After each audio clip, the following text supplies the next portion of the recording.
Namaskar, Jai Shri Krishna. Bolstering text 19, text 20, text 21 and text 22 of chapter 6, conversation between Narada and Vyasadeva of first Canto creation of Srimad Bhagavatam. Text 19. Didrukshu sta daham bhuyah pranidhaya manorudi vikshamano api napashayam vitripta ivaturah. I desired to see again that transcendental form of the Lord, but despite all attempts to concentrate upon the heart with eagerness to view the form again, I could not see him any more, and thus dissatisfied, I was very much aggrieved. There is no mechanical process to see the form of the Lord. It completely depends on the causeless mercy of the Lord. We cannot demand the Lord to be present before our vision, just as we cannot demand the sun to rise whenever we like. The sun rises out of his own accord, so also the Lord is pleased to be present out of his causeless mercy. One should simply await the opportune moment and go on discharging his prescribed duty in devotional service of the Lord. Narada Muni thought that the Lord could be seen again by the same mechanical process which was successful in the first attempt, but in spite of his utmost endeavor, he could not make the second attempt successful. The Lord is completely independent of all obligations. He can simply be bound up by the tie of unalloyed devotion, nor is he visible or perceivable by our material senses. When he pleases, being satisfied with the sincere attempt of devotional service, depending completely on the mercy of the Lord, then he may be seen out of his own accord. Text 20.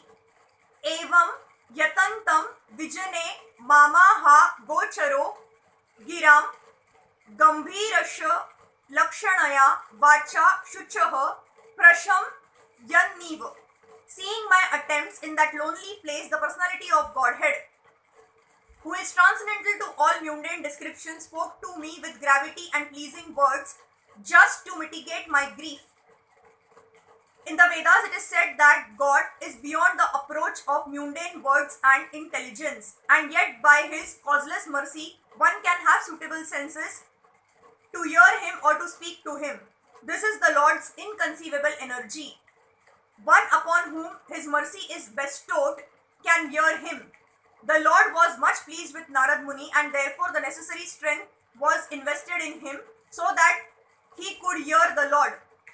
It is not, however, possible for others to perceive directly the touch of the Lord during the probationary stage of regulative devotional service.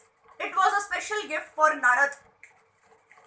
When he heard the pleasing words of the Lord, the feelings of separation were to some extent mitigated. A devotee in love with God feels always the pangs of separation and is therefore always enwrapped in transcendental ecstasy. Text 21. Hantasmin janmani bhavanama mama drashtu miharhati avipakvaka shayanam dur darsho aham ku yoginam.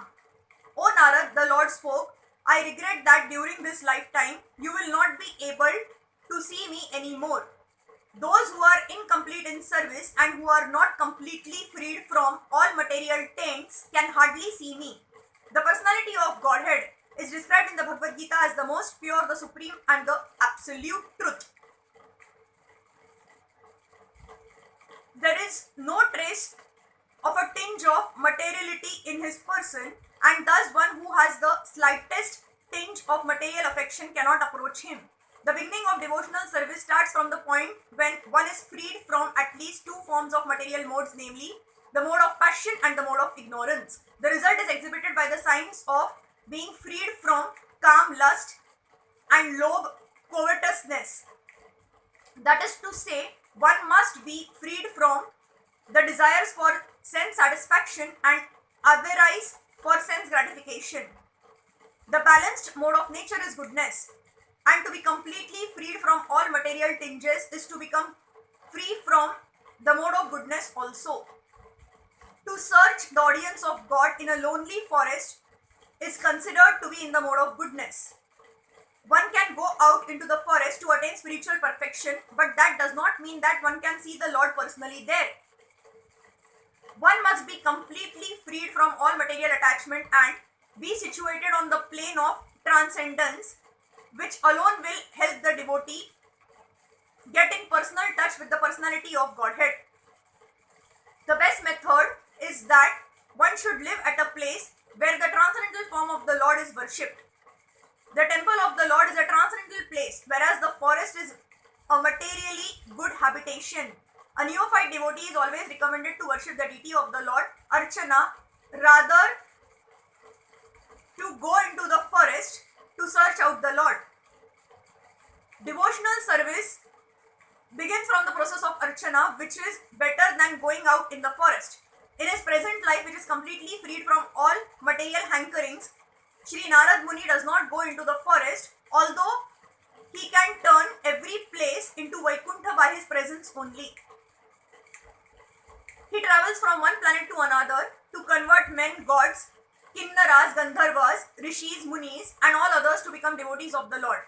By his activities, he has engaged many devotees like Prahlad Maharaj, Dhruva Maharaj and many others in the transcendental loving service of the Lord. A pure devotee of the Lord, therefore, follows in the footsteps of the great devotees like Narad and Prahlad and engages his whole time in glorifying the Lord by the process of Kirtana. Such a preaching process is transcendental to all material qualities. Text 22. Sakrida yada darshitam rupame tata kamaya te anagha mata kamaha shanakaiha sadhu sarvan munachati richa chayan. O virtuous one, you have only once seen my person, and this is just to increase your desire for me, because the more you hanker for me, the more you will be freed from all material desires. A living being cannot be vacant of desires. He is not a dead stone. He must be working, thinking, feeling and willing. But when he thinks, feels and wills materially, he becomes entangled, and conversely when he thinks, feels and wills for the service of the Lord, he becomes gradually freed from all entanglement. The more a person is engaged in the transcendental loving service of the Lord, the more he acquires a hankering for it. That is the transcendental nature of godly service. Material service has satiation, whereas spiritual service of the Lord has neither satiation nor end. One can go on increasing his hankerings for the loving transcendental service of the Lord, and yet he will not find satiation or end. By intense service of the Lord, one can experience the presence of the Lord transcendentally. Therefore, seeing the Lord means being engaged in his service, because his service and his person are identical. The sincere devotee should go on with sincere service of the Lord. The Lord will give proper directions as to how and where it has to be done. There was no material desire in Narad, and yet just to increase his intense desire for the Lord, he was so advised. Thank you.